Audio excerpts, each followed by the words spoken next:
Hello students.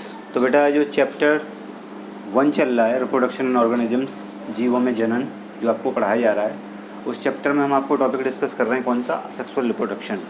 Asexual reproduction में बेटा आपको बताया जा रहा है, असेक्सुअल रिप्रोडक्शन के कई मेथड्स आपको बताए जा चुके हैं, लेकिन अभी जो चल रहा है असेक्सुअल रिप्रोडक्शन का जो मेथड आपको पढ़ाया जा रहा है वो है वेजिटेटिव रिप्रोडक्शन या वेजिटेटिव प्रोपेगेशन, जिसे कायिक जनन भी कहते हैं। उसके नेचुरल मेथड्स मैं आपको पहले ही बता चुका हूँ। अब उसके मैं आर्टिफिशियल मेथड बता रहा हूँ या हॉर्टिकल्चर मेथड बता रहा हूँ, कृत्रिम विधियाँ बता रहा हूँ उसकी, कायिक जनन की। वो कायिक जनन की कृत्रिम विधियाँ कौन सी हैं? सबसे पहले आपको जो बताई गई थी बेटा, कटिंग बताई गई है सबसे पहले आपको, उसके बाद दूसरी बता दी गई लेयरिंग बताई गई थी, तीसरी आपको ग्राफ्टिंग बताई गई, चौथी आपको बताई गई थी कौन सी बेटा? बड ग्राफ्टिंग। अब पाँचवीं आपको यहाँ पर बताई जा रही है इसकी विधि, वो है माइक्रो प्रोपेगेशन।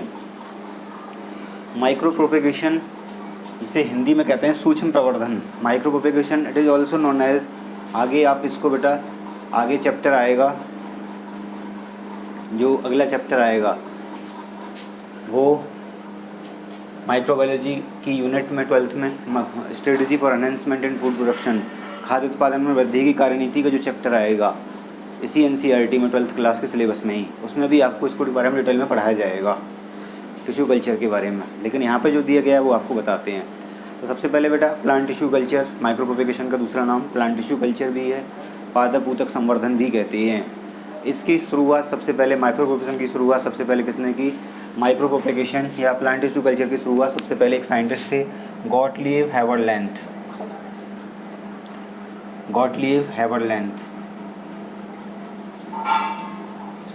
हेवरलैंथ ने first of all initiated the plant tissue culture in 1902। सन 1902 में गॉटलीब हेवरलैंथ ने सबसे पहले प्लांट टिश्यू कल्चर की शुरुआत की। So he is known as the father of plant tissue culture, इसलिए इनको प्लांट टिश्यू कल्चर का फादर भी कहते हैं। माइक्रो प्रोपेगेशन को ही क्या कहते हैं बेटा? प्लांट टिश्यू कल्चर भी कहते हैं। माइक्रो प्रोपेगेशन को ही प्लांट टिश्यू कल्चर कहते हैं। शुरुआत किसने की? गॉटलीब हेवरलैंथ ने की थी 1902 में सबसे पहले, इसकी प्लांट टिश्यू कल्चर की टेक्निक्स की, प्लांट टिश्यू कल्चर टेक्निक्स की शुरुआत गॉटलीब हेवरलैंथ ने की, इसलिए इनको कहा जाता है father of plant tissue culture. Plant tissue culture का फादर कहा जाता है गॉटलीब हेवरलैंथ को। समझ रहे होंगे आप अच्छे से, आपको बताया जा रहा है जो भी। तो बेटा जो हम आपको बता रहे हैं plant tissue culture, micro propagation का दूसरा नाम प्लांट टिश्यू कल्चर भी है, सूक्ष्म प्रवर्धन का दूसरा नाम पादप ऊतक संवर्धन भी है।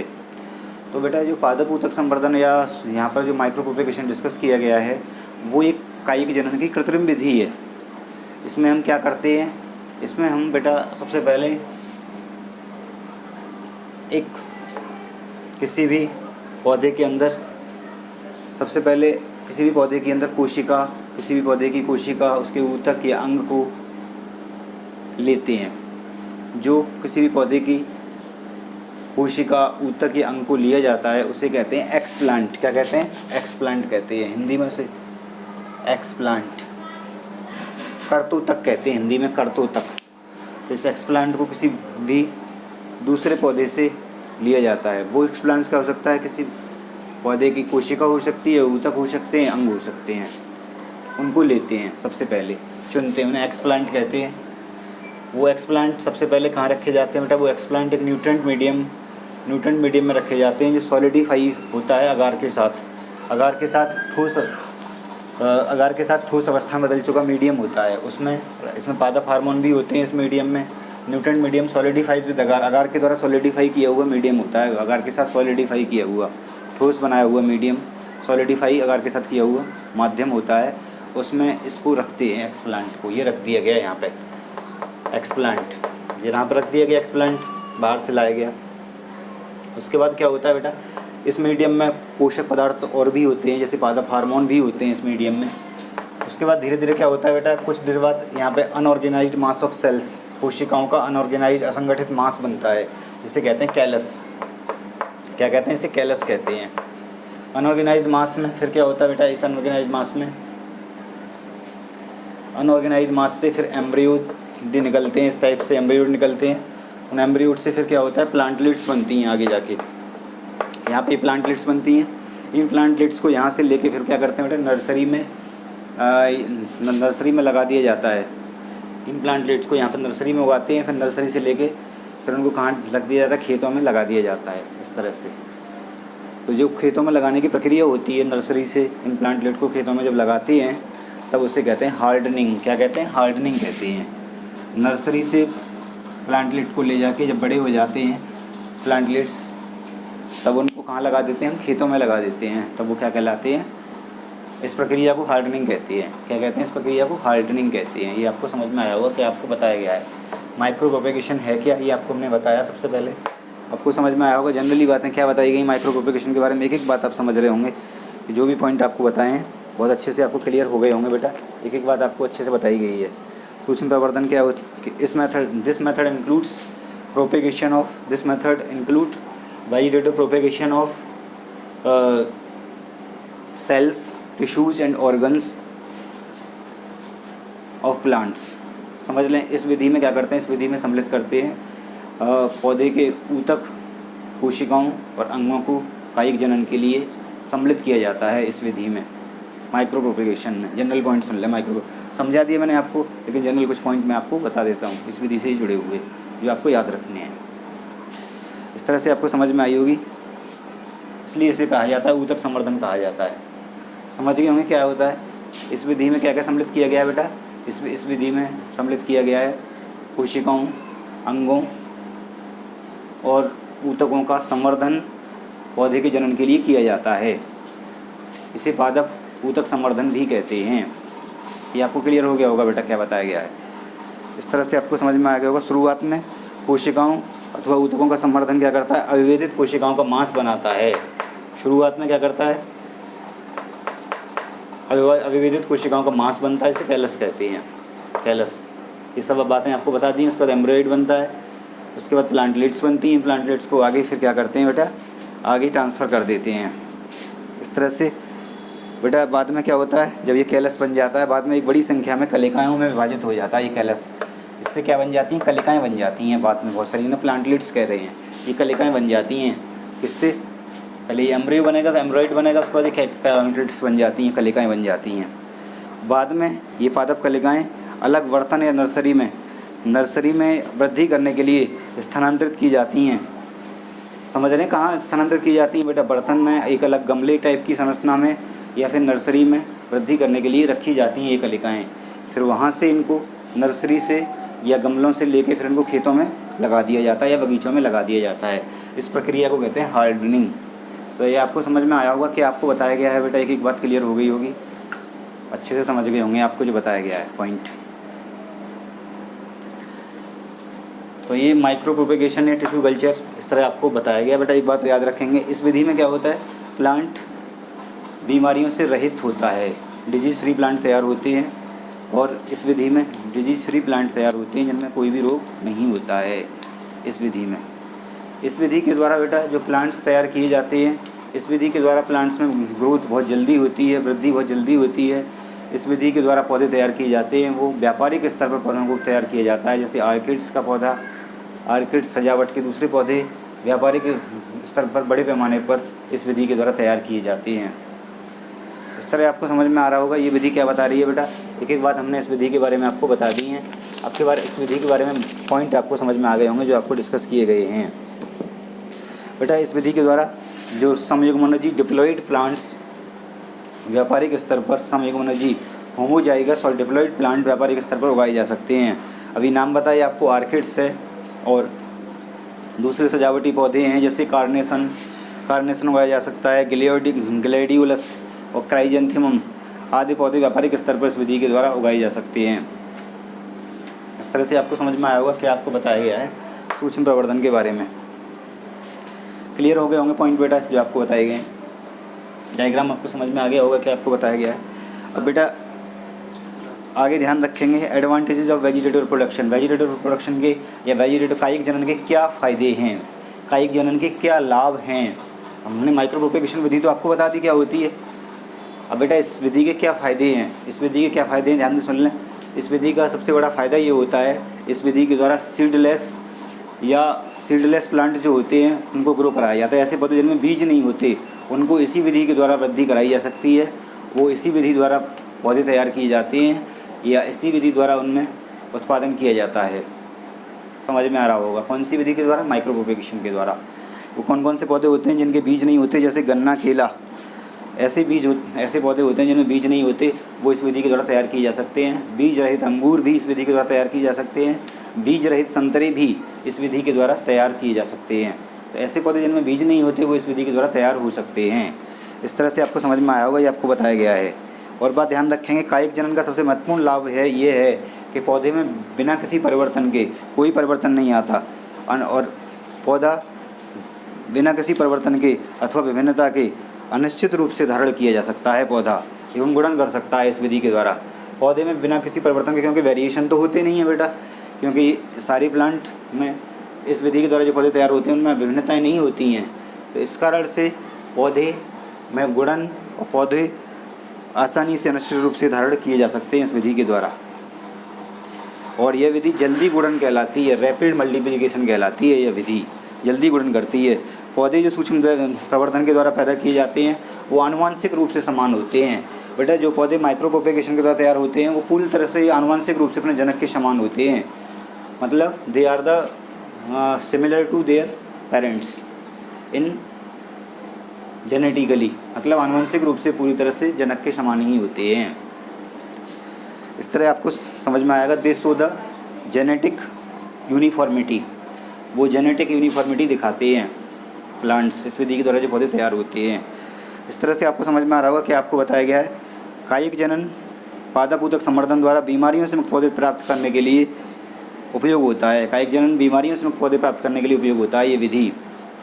इसके अलावा पुत्री पौधे जो बनते हैं, जनक पौधे से जो पुत्री पौधे बनते हैं, उनके फलने फूलने की दर बाकी पौधों की तुलना में अधिकांशतः 100% होती है।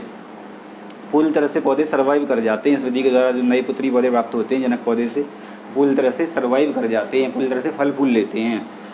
इस तरह से आपको समझ में आया होगा कि आपको बताया जा रहा है। बेटा एक एक पॉइंट आपको बता दिया गया है और इस तरह से एक एक बात आपको समझ में आ गई होगी कि आपको बताई गई है। बेटा एक बात और ध्यान रखेंगे, इस विधि के द्वारा लंबे समय तक अच्छे गुण संरक्षित किए जा सकते हैं, मतलब गुड क्वालिटी प्रिजर्व की जा सकती है इस मेथड के द्वारा लंबे समय तक।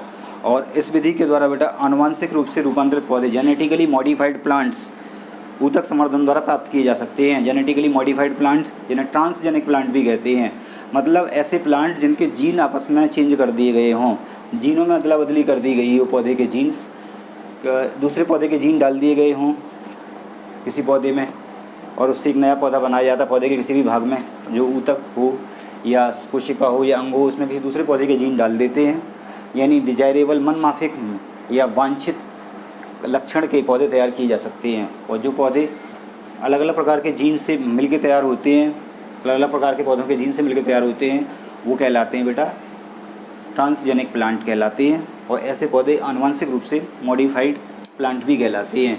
जैसे टमाटर की क्रॉप बेटा जेनेटिक इंजीनियरिंग के द्वारा एक टमाटर की क्रॉप फ्लेवर सेवर एक टमाटर की वैरायटी है जो डेवलप की गई है बेटा। ये प्लांट की वैरायटी जेनेटिकली मॉडिफाइड प्लांट है। फ्लेवर सेवर टमाटर का एक पौधा डेवलप किया गया है जो कि जिसके अंदर ड्रॉट टॉलरेंस का जीन डाला गया है, सूखे की प्रतिरोधकता का जीन डाला गया है। और ये प्लांट बेटा ये जो फ्लेवर सेवर जो प्लांट है टोमेटो का, ये इसका जो बीज है, अगर ये सूखे वाली कंडीशन में बोया जाएगा जहाँ पे पानी की कमी होगी, वहाँ पर भी ये पौधा उग सकता है। तो इस विधि के द्वारा बेटा हम ऐसे पौधे भी तैयार कर सकते हैं जिनके अंदर क्या हो, जिन पौधों के अंदर कुछ अच्छे गुण हों, मतलब ये ऐसे भी कह सकते हैं इस विधि के द्वारा अच्छे गुण संरक्षित किए जा सकते हैं, अच्छे गुण वाले पौधे विकसित किए जा सकते हैं। ये जैसे जहाँ पे पानी की कमी होती है, जैसे वेस्टर्न राजस्थान, पश्चिमी राजस्थान के एरिया में पानी की कमी है, तो पश्चिमी राजस्थान के एरिया में जहाँ पानी की कमी होती है वहाँ पर ऐसे क्रॉप प्लांट टमाटर की ऐसी वैरायटी डेवलप की गई हैं जिनमें सूखे को सहने की क्षमता है, मतलब ड्रॉट टॉलरेंस कंडीशन रखती हैं। तो ऐसे क्योंकि उनके अंदर जीन मैनिपुलेट किए गए हैं, जीन की अदला बदली की गई है, दूसरे सूखे के तो प्रतिरोधकता का जीन डाल दिया गया है इस विधि के द्वारा जो पौधे तैयार किए गए। उनमें से एक वैरायटी का नाम है फ्लेवर सेवर टोमेटो की, जेनेटिकली मॉडिफाइड प्लांट। आप समझ गए होंगे बेटा जेनेटिकली मॉडिफाइड प्लांट क्या होते हैं, इस विधि के द्वारा तैयार किए जा सकते हैं। जैसे गोल्डन राइस है बेटा, गोल्डन राइस का नाम सुना होगा। गोल्डन राइस में क्या डालते हैं, विटामिन ए रिच जीन डाल दिया गया है। क्योंकि आपने देखा होगा बेटा जो उड़ीसा, बंगाल, बिहार और ज़्यादातर जो स्टेट होते हैं वहाँ पे लोग चावल खाते हैं, चावल ही उनका मेन फूड होता है। ऐसे लोगों को चावल के अलावा और भी कुछ खाने को नहीं मिलता, तो उनके शरीर में बेटा बाकी पोषक तत्वों की कमी हो जाती है। जिससे जब बाकी पोषक तत्वों की कमी हो जाती है उनके शरीर में, तो ऐसे लोगों के अंदर जो चावल का बाकी पोषक तत्वों की पूर्ति करने के लिए चावल की ऐसी किस्में विकसित की गई हैं, चावल की ऐसी किस्में विकसित की गई हैं जैसे गोल्डन राइस है, जिसमें वो भी एक आनुवंशिक रूप से रूपांतरित पौधा है, जिसके अंदर रूपांतरित फसल है, इसके अंदर दूसरे पोषक तत्वों के जीन डाल दिए गए हैं, जिससे वो रूपांतरित पौधा तैयार हो गया। विटामिन ए रिच जीन डाल दिया गया है, जिससे ऐसे एरिया में रहने वाले जिनका मेन फूड चावल है उनके अंदर भी पोषक तत्वों की पूर्ति हो सके। तो बेटा आप समझ गए होंगे कितने इंपॉर्टेंट है ये विधि, बहुत ज़्यादा इंपॉर्टेंट है, जिससे हम डिजायरेबल क्वालिटी के, अच्छी क्वालिटी के पौधे विकसित कर सकते हैं इन विधियों के द्वारा। और आगे समझ लें बेटा, इस विधि के द्वारा क्या होता है, फलन एवं फ्लावरिंग एंड फ्रूटिंग का टाइम घट जाता है। प्लांट के अंदर जो फ्रूटिंग एंड फ्लावरिंग का टाइम है वो घट जाता है इस विधि के द्वारा। इस तरह से आपको समझ में आ रही होगी इस विधि के बारे में क्या बातें बताई गई हैं। तो एक एक बात आप समझ गए होंगे। तो मैं बेटा इसलिए आपको एक बात उसका उदाहरण देते हुए बताया हूँ कि आपको समझने में आसानी हो जाए। आगे और देखें बेटा, अब तो ये हमने आपको सभी बता दिए क्या कौन कौन से लाभ हैं, किससे, माइक्रो प्रोपेगेशन से क्या क्या लाभ हैं, क्या फ़ायदे हैं आपको। अब माइक्रो प्रोपेगेशन से क्या हानियाँ भी हैं कुछ इनसे। वो हानियाँ क्या होती हैं बेटा, सबसे पहले याद रखना है, जो कायिक प्रवर्ध होती हैं वो आसानी से बहुत जल्दी विषाणु, जीवाणु और कवक से संक्रमित हो जाते हैं, संक्रमित होकर नष्ट हो जाते हैं। ये इनका ड्रॉबैक है। कायिक प्रवर्ध जो होते हैं, जो कायिक जनन में भूमिका निभाएंगे, वो जल्दी संक्रमित हो जाते हैं और जल्दी संक्रमित होने के बाद नष्ट हो जाते हैं। ये इसका ड्रॉबैक है बेटा, इस विधि का दोष है कायिक जनन के। अब हम क्या बता रहे हैं यहाँ पे, कायिक जनन के हानि बता रहे हैं, कायिक जनन की हानियाँ क्या हैं। तो आपको पहले बता दी गई है कि इस विधि से जो कायिक प्रवर्ध इस विधि में उपयोग किए जाते हैं वो बहुत जल्दी कवक, जीवाणु, विषाणु से संक्रमित हो जाते हैं और संक्रमित होने के बाद बेटा जल्दी ही नष्ट हो जाते हैं। इस तरह आपको समझ में आ गया होगा कि आपको बताया गया है। इसके अलावा दूसरा बात याद रखनी है, कोई विभिन्नता नहीं रखते हैं ये पौधे, इनमें कोई विभिन्नता नहीं होती है, इसलिए पौधे अधःपतन दिखाते हैं और वातावरण के प्रति आसानी से अनुकूलित नहीं होते हैं। वातावरण के प्रति अनुकूलन नहीं हो पाता है इनमें, क्योंकि इनमें वेरिएशन नहीं मिलते हैं। They do not have the variation, so they can not adjust according to environment, इसलिए वो एनवायरनमेंट के अकॉर्डिंग एडजस्ट नहीं कर सकते हैं। समझ में आ रहा होगा आपको क्या बताया जा रहा है बेटा। इसलिए ये माइक्रो प्रोपेगेशन या सूक्ष्म प्रवर्धन के दोष हैं या हानियाँ हैं जो आपको बताई जा रही हैं। इसके अलावा इन पौधों में जो डिस्पर्सल है वो भी नहीं होता। वेजिटेटिव प्रोपेग्यूल्स आर नॉट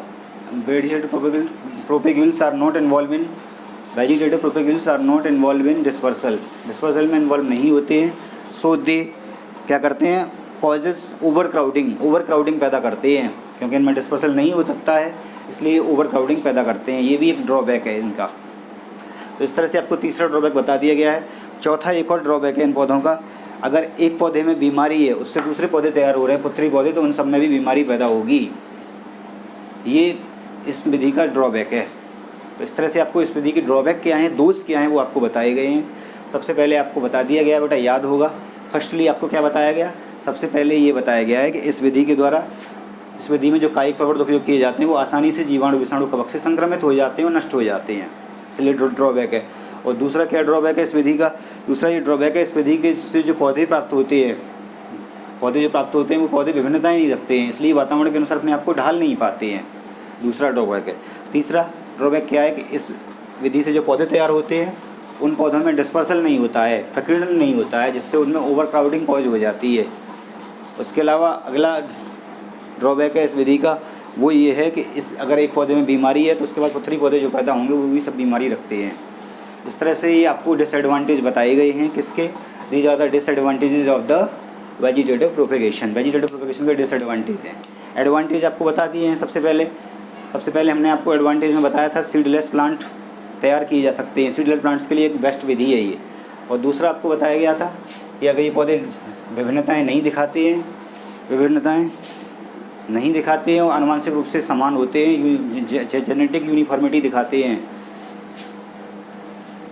एक जैसे होते हैं, जनक के समान होते हैं और इनमें पुष्पन एवं फलन की प्रक्रिया का समय घट जाता है, इन पौधों में ये आपको बताया लंबे समय तक इन पौधों के अच्छे गुण संरक्षित किए जा सकते हैं और आनुवंशिक रूप से रूपांतरित पौधे ऊतक संवर्धन द्वारा तैयार किए जा सकते हैं। ये सब क्या है बेटा, इनके एडवांटेज हैं जो मैं अभी आपको बता रहा हूँ। उससे पहले मैं डिसएडवांटेज बता ही चुका हूँ आपको, तो ये सब आपको मैं बता चुका हूँ बेटा क्या।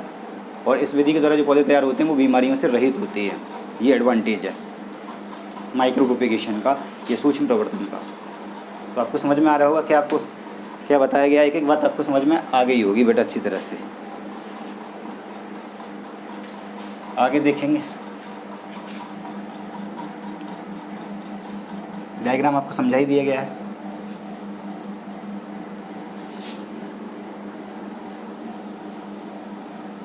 देखो बेटा मेन बात एक आध दो बात मैं आपको बता देता हूँ, बाकी तो मैं समझा ही चुका हूँ सारी बातें। मेन पॉइंट करके डिस्कस कर देता हूँ। माइक्रो प्रोपेगेशन हिंदी में से कहते हैं सूक्ष्म प्रवर्धन। इसमें क्या होता है बेटा, it includes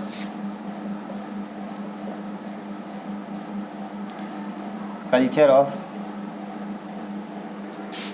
cells, tissues,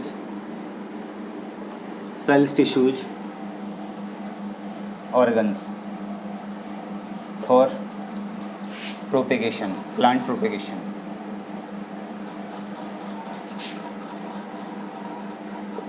Is also called tissue culture.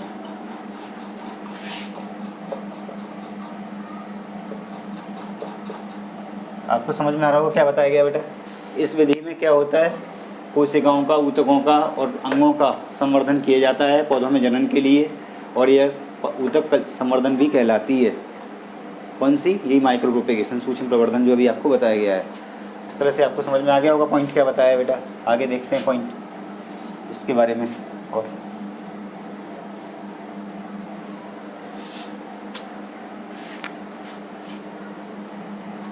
firstly, growing part of root, stem and leaf is taken, that is called explant.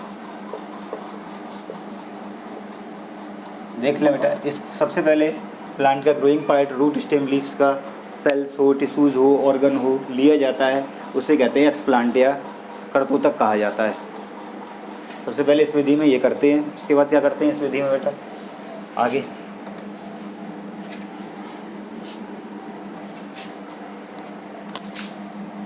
Explant put in nutrient medium, explant nutrient medium में रखते हैं, and it forms unorganized mass of cells called callus. देख लें बेटा, explant को nutrient में रखा जाता है, न्यूट्रिएंट में रखते हैं, न्यूट्रिएंट मीडियम में रखते हैं, न्यूट्रिएंट मीडियम पोषक माध्यम में रखते हैं जो अगार के द्वारा सॉलिडिफाई किया गया हो, ऐसे पोषक माध्यम में रखते हैं एक्सप्लांट को यहाँ पे। And it forms unorganised mass of cells, cells का अनऑर्गेनाइज्ड मास फॉर्म करता है, इसे क्या कहते हैं, कैलस कहते हैं। Callus forms plantlets, callus plantlets form करता है, which transfer in pot and nursery, then it transfer into field. This method is called hardening. It's called hardening. ये आपको समझ में आएगा क्या बताया गया बेटा। एक्सप्लांट को न्यूट्रिएंट मीडियम में रखा जाता है जिससे अनऑर्गेनाइज्ड मास बनाता है सेल का, इसे कैलस कहते हैं। और कैलस क्या करता है, फिर प्लांटलेट्स कलियाँ बनाता है और जो ट्रांसफ़र की जाती हैं किसी भी गमले में या फिर नर्सरी में, वहाँ से इनको ट्रांसफ़र कर दिया जाता है फील्ड में। जब इनको नर्सरी से या गमले से कलियों को फील्ड में ट्रांसफ़र किया जाता है, ये विधि कहलाती है हार्डनिंग। इस तरह से आपको समझ में आ रहा होगा कि आपको बताया गया है। तो बेटा इस तरह से हमने आपको बताया, ये एक बात समझ गए होंगे, ये आपको माइक्रो प्रोपेगेशन बता दिया। बाकी मैं इनके एडवांटेज और डिसएडवांटेज आपको दोनों ही बता चुका हूँ, और हिंदी में भी एक्सप्लेन कर दिया हूँ, इंग्लिश में भी कर दिया हूँ। इंग्लिश में बोर्ड पर लिख दो, अच्छे से आपको समझ में आ गई होंगी बातें कि आपको बताई गई हैं। अब बेटा इनके क्वेश्चन देख लेंगे HW होमवर्क में, हिंदी एंड इंग्लिश दोनों मीडियम के स्टूडेंट्स। क्वेश्चन नंबर 1 देखेंगे सबसे पहले। कैलस है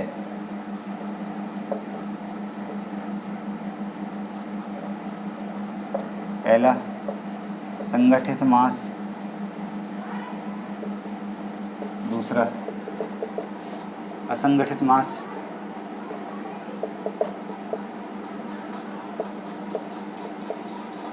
तीसरा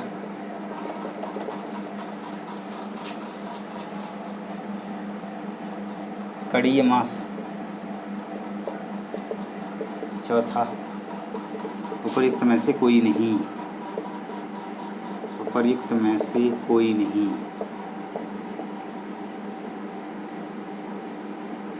इस तरह से समझ में आ गया होगा बेटा। Callus is organised mass, unorganised mass, particular mass, none of the above, which one is correct. आपको इस तरह से समझ में आया होगा। अगला पॉइंट देखना है बेटा, अगला पॉइंट देखेंगे। एक्सप्लांट है, कर्तोतक है, कर्तोतक है,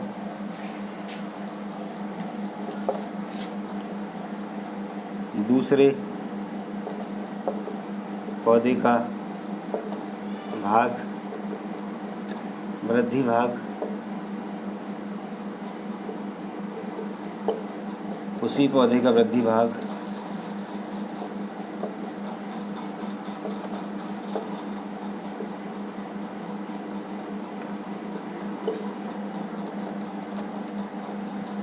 दोनों पौधों का भाग,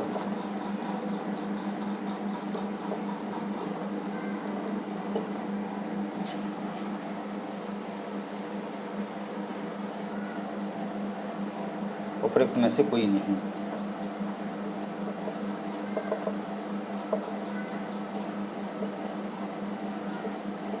explant is growing part of another plant or growing part of that plant, both part of both plant, none of the above, which one is correct। कर्तोतक है, दूसरे पौधे का वृद्धि भाग, उसी पौधे का वृद्धि भाग, दोनों पौधों का भाग, उपरोक्त में से कोई नहीं। कौन सा सही है वो आंसर पिकअप करना है आपको। इस तरह से 2 क्वेश्चन बता दिए गए हैं। आगे आप देखेंगे।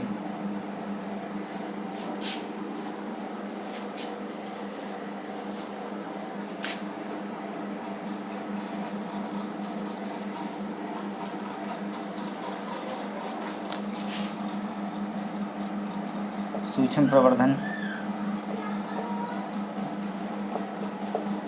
पाया जाता है पहला कीले में, दूसरा गेहूं में, तीसरा मक्का में, चौथा चावल में। कौन सा सही आंसर कब करना है। Micro propagation is occurring banana, in wheat, in maize, in rice.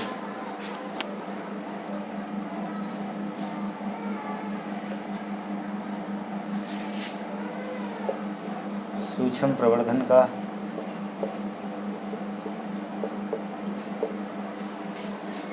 उदाहरण है पहला गन्ना, गेहूँ, मक्का, चावल। समझ गए। Micro example of micro propagation is sugar cane, wheat, maize, rice. Question वही है लेकिन उदाहरण अलग अलग दिए हैं बेटा, थोड़ा सा आपको आंसर पिकअप करना है इनमें से। अगला क्वेश्चन देखेंगे।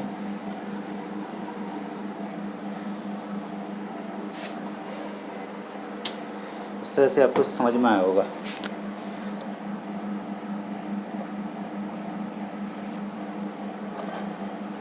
क्राइजेंथेमम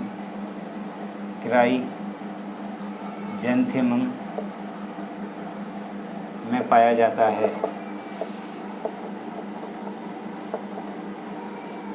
क्राइजेंथेमम में पाया जाता है लेयरिंग,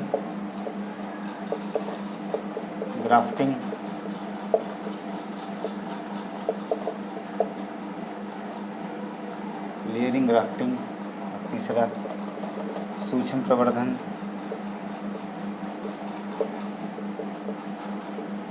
चौथा cuttings. Chrysanthemum, in chrysanthemum is occur layering, grafting, micropropagation, cuttings. Which one is correct? ये आपको आंसर पिकअप करने हैं। इस तरह से आपको समझ में आ गया होगा क्या बताया गया। इससे आगे अगली क्लास में बताया जाएगा। Thank you, we will discuss next class.